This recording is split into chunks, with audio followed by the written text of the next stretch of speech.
अस्सलाम वालेकुम रहमतुल्लाहि व बरकातहू। आप देख रहे हैं जी SM अब्बास यूट्यूब चैनल और मुझे कहते हैं जी अब्बास। उम्मीद करता हूँ सब दोस्त खैरियत से होंगे। आज बात करनी है जी हमने रीहायरिंग या जिसको अक्सर फिंगर्स कहा जाता है कि फ़िंगर कब खोल रहे हैं भाई, क्योंकि अगर 100 बंदा इनबॉक्स करता है तो उसमें से तकरीबन 90% यही है जी भाई फ़िंगर कब खोल रहे हैं। प्यारे भाइयों, अभी तक ऐसा कोई सीन इमिग्रेशन है या कोई जो इनके डिपार्टमेंट्स हैं उन्होंने कोई ऐसा सीन अभी अनाउंस नहीं किया, कोई भी ऐसा ऐलान नहीं हुआ, ठीक है। तो लिहाजा ये जो कुछ लोग अभी से पैसे लेना शुरू हो गए हैं उनसे कतन दूर रहें और एहतियात करें, ठीक है। इमिग्रेशन ने अभी तक ऐसा कोई प्रोसेस, कोई प्रोजेक्ट लॉन्च नहीं किया कि वो रीहायरिंग या फिंगर्स या जो इलीगल हैं उनके लिए कोई ऐसा सीन ओपन कर रहे हैं, कोई प्रोजेक्ट ओपन कर रहे हैं कि भाई उनको लीगल किया जाए। अभी तक आज की डेट तक कोई ऐसा सीन नहीं है। इन फ्यूचर मुमकिन है आफ्टर चीना रहा ऐसा कुछ सीन कर दें, क्योंकि इनको लेबर की तो ज़रूरत है और जितनी ज़्यादा ये प्रोसेस कर रहे हैं इससे तो यही साबित होता है कि कुछ आने वाले दिनों में कोई अच्छी खबर भी सुनने को मिलेगी।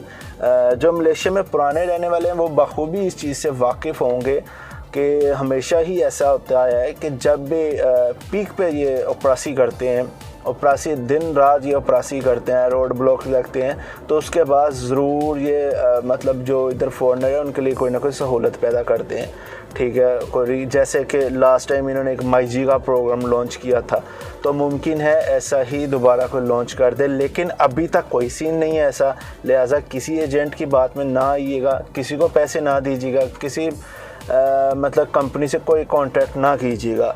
इन फ्यूचर मुमकिन है 10 दिन बाद 20 दिन बाद कोई ऐसा सीन आ जाए, मुमकिन है, क्योंकि जैसा होता है पिछले दिनों में ये वैसे ही चल रहा है अभी, ठीक है जी। लिहाजा अभी तक ऐसा कोई सीन नहीं है।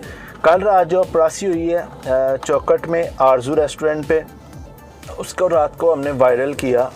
कुछ दोस्तों ने बड़ा पॉजिटिव उसका मतलब रिस्पॉन्ड दिया और कुछ लोगों ने बड़ा नेगेटिव रिस्पॉन्ड दिया। उसकी वजह नेगेटिव क्या जी कि भाई हम रास्ते में जा रहे हैं, सडनली हमने देखा जी उधर एक ऑपरेसी हो रही है, तो हमने पिक्चर्स ले ली चलते चलते गाड़ी में से। कुछ लोगों ने कहा जी वो पिक्चर्स तो क्लियर ही नहीं है, इमिग्रेशन वाले नज़र ही नहीं आ रहे, उधर तो कोई पाकिस्तानी पकड़ा ही नहीं गया। अच्छा जी, फिर हमने क्या किया, क्योंकि लीगल है, लीगल के लिए कोई इतना इशू नहीं होता।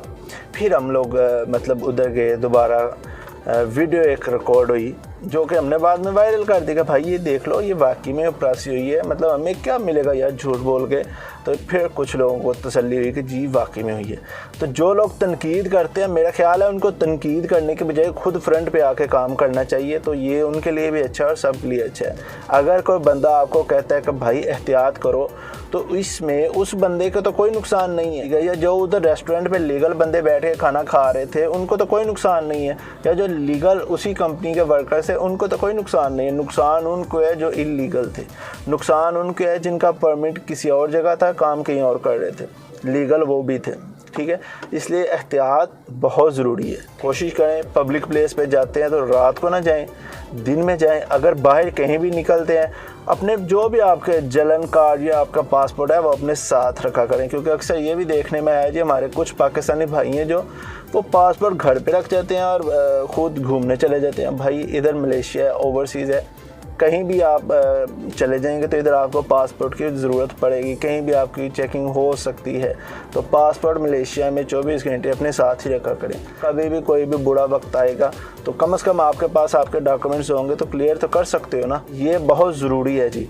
इसलिए लोगों की बातों में ना आए। अभी जो लोग कहते हैं कि कोई हालात ख़राब नहीं, कोई कुछ नहीं होता, भाई मेरे साथ चलो, जाओ किस दिन, खुद ही जाओ यार, मेरे साथ भी ना जाओ, किस दिन जेल जाके देखो, कैंप जाके देखो, वो लोग बेचारे बैठे हुए हैं जिनके पास टिकट के पैसे नहीं हैं।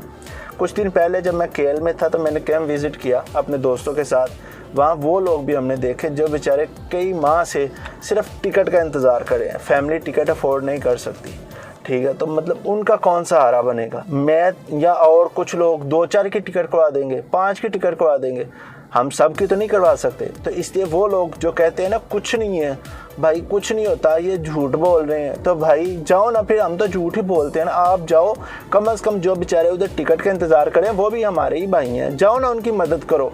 उस तरफ तो आप लोग नहीं जाते। जब हम लोगों को कहते हैं एहतियात करो, तब तो सब के सब ऐसे आ जाते हो जैसे हम लोग पता नहीं इनको कह रहे हैं कि बड़ा गलत काम कह रहे हैं।